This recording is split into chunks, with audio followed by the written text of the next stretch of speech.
Shalom friends, joining me today is Rabbi Yehezkel of Kehilat Melech Yisrael, Toronto, Ontario, Canada's oldest Messianic synagogue.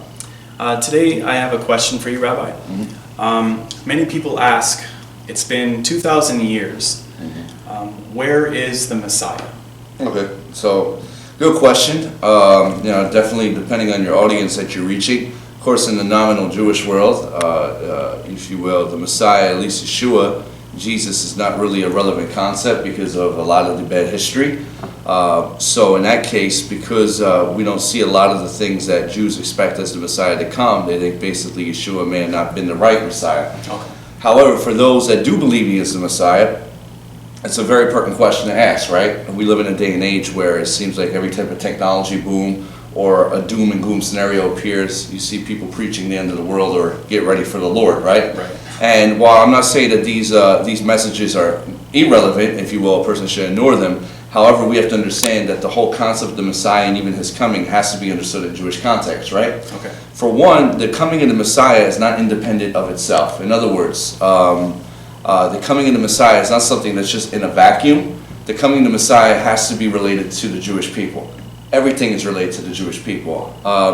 For instance, if I was to ask you where, in the Torah, the 5 books of Moses is the foundation of all doctrine.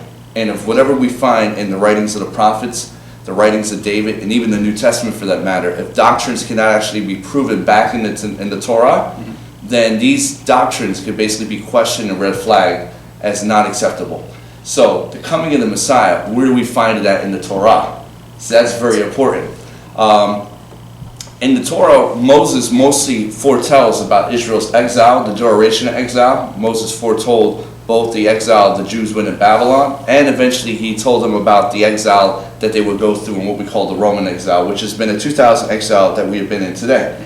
And so, what we find from that is that Moses says that the Jewish people will return in a due time, a due season. A lot of this is at the end of the book of Deuteronomy and Parsha Ki Tavo, Parsha Nitzavim, Parsha Vayelech. A lot of these things are foretold there. And we see that basically when God has determined the Jewish people's suffering, when they atone for their sins, suffering brings a form of atonement. When God has determined the Jewish people have actually endured enough exile, then the Messiah will come.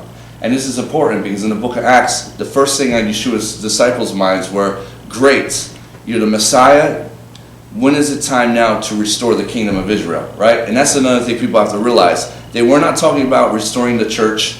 They were not restoring about another religion. These were Jews who were practicing Judaism, and they wanted to know when you're going to restore the kingdom of Israel. And according to Jewish thought, the Torah is the Constitution.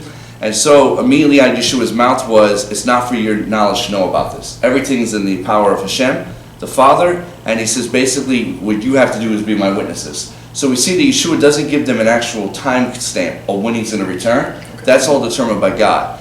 When you take a look at most of the commentaries and the rabbis of old, the rabbis are all speaking with one voice when they say that basically God has determined Israel's duration of exile. And depending on how they do in exile, like we see Jewish communities around the world. Here in Toronto, there's over 300,000 Jews. Many live in nice, influential communities, very nice. And so for the most part, most Jewish people are known to be blessed. However, even though there's a state of Israel today, Jewish people are still in exile.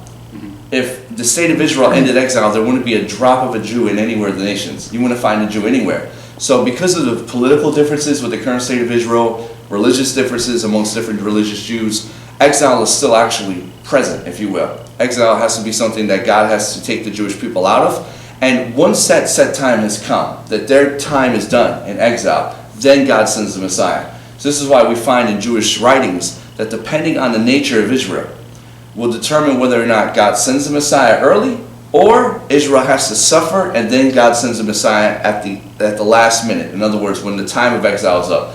All that is determined by the Jews. In other words, in the Christian realm, there's nothing actually, I would say, that the Christian church can actually do to force that return. A lot of times in Israel, there is a concern when you see so-called what they call missionaries entering the land of Israel to promote the gospel, because in many Christian eschatological or end-time doctrines, they say that, if we can actually see more Jews come to faith in Jesus, this will expedite the return of Jesus. However, that's deception, because for one, a Jew really needs to kind of return back to the Torah before they can understand who the Messiah is. That's actually foretold in the book of Malachi, to return and remember the Torah of my servant Moses. Then I will send you the spirit of Eliyahu. So these are all factors that come into it. So when you look at Holocaust, when you look at Inquisitions, you look at pogroms, and you look at anything else that has befallen the Jewish people throughout history, these things were actually relevant to happen because God has been using them as a purification agent to help the Jewish people to return to Him. Now, however long that takes, that is ultimately determined by God, which is what Yeshua was trying to get to His disciples. Until then, His disciples just need to be His witness. In other words, to be a testimony that the Messiah has come, the Messiah is here, and that's what the most important part is. However God deals with the greater Jewish community is according to His will. Okay. So how Israel acts determines the delay or the timing of the Messiah? Yeah, of course. There is that effect there. I mean, in the sense that if you take a look at the saying, as Jerusalem goes or as Israel goes, so goes the world, right? That actually has a true saying there. I mean, you take a look out of all the nations of the world, God has a covenant with Israel. Israel is the only nation in the Bible that's called Banim, children of God. No other Gentile nation is called Banim. Now, of course, when you get to the New Testament, those who believe in the Gospel of John, who are believers, Yeshua gave them the ability to be sons. But let's not take that out of context. That's in context of those that come into the Jewish fold, right? They accept Yeshua, they have belief in Him, the Messiah. However, they also accept the people of Israel with it. They also accept the doctrine of the people of Israel. This is not like, well, I operate simply as a believing Gentile, and I'm still free to do my thing. No, the ability to believe, to become a son of God, daughter of God, and belief in Yeshua enables them to come into Yeshua to join Israel, not to operate outside of that. So a lot of times that's taken out of context because of the fact that the New Testament has been held by the domination of non-Jews for thousands of years and therefore subjected to their interpretation of those passages. That was well explained, Rabbi. Thank you for answering my question. Just want to say that for all those who are interested in learning more of the Jewish faith, check out cmy.on.ca.